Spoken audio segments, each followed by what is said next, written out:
You just walked out of a meeting. You looked down at your notebook, almost empty. Everyone had opinions. Everyone nodded along. Someone said, "Let's take this offline." Someone else said, "I will look into it." 60 minutes gone. Everyone walked out feeling busy, but the problem stayed exactly where it was. Is this scenario familiar? Now, let's get on facts. A Harvard Business Review survey of 182 senior managers found that 71% admitted their own meetings were unproductive and inefficient. Think about that. These aren't junior employees, these are people leading the meetings.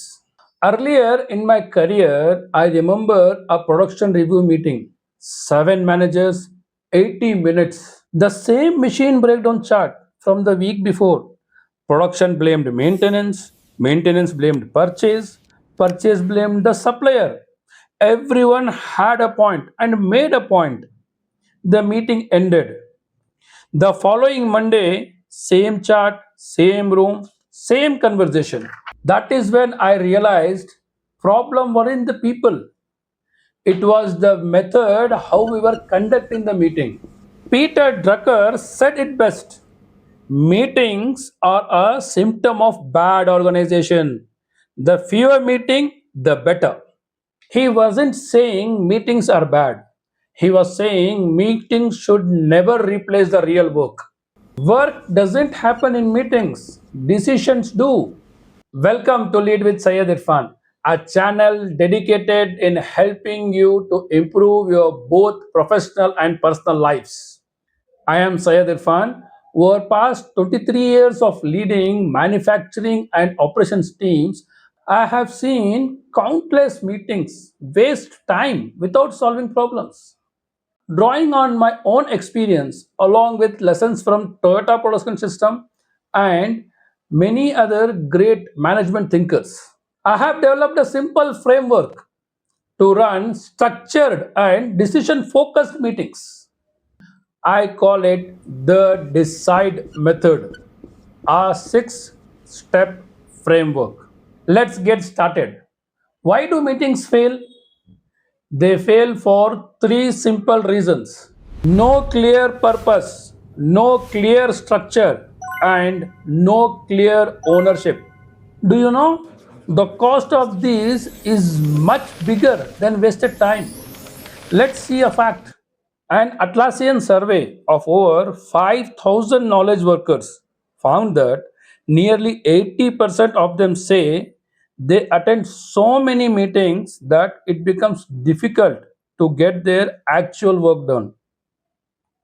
That's what happens when meeting becomes routine instead of a decision making tool.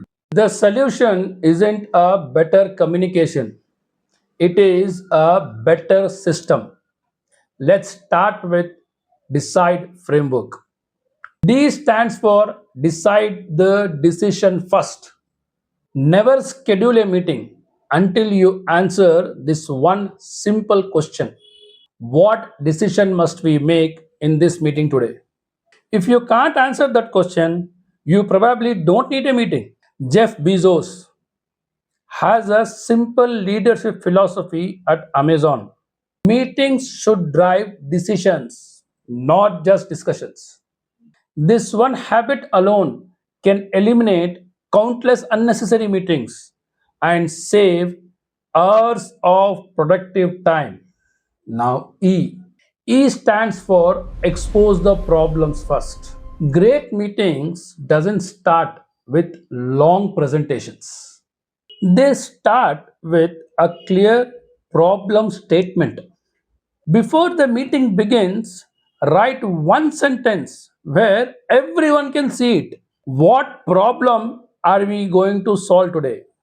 For example, line 3: rejections has increased by 4% over last 2 weeks. Why? Did you understand? This principle comes straight from Taichi Ohno's Toyota production system. Make the problem visible before trying to solve it. When everyone focuses on the same problem, the meeting becomes more sharper, shorter, and more productive. C stands for concentrate on solutions. For this, I have devised one simple 10-20-70 rule that can transform the entire meeting.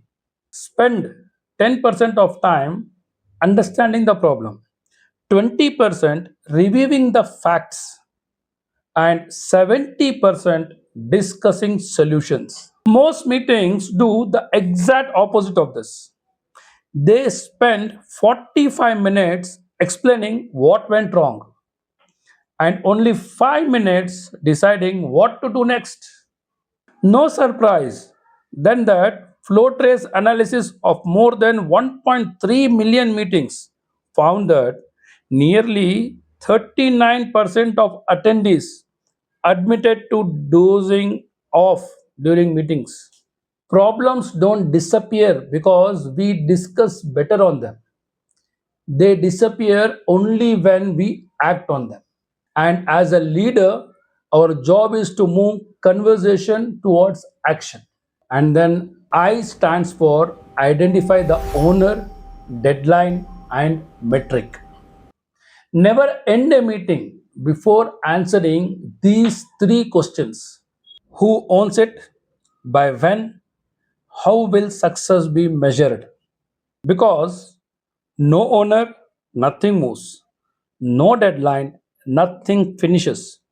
No measurement, nothing improves. Every action needs accountability.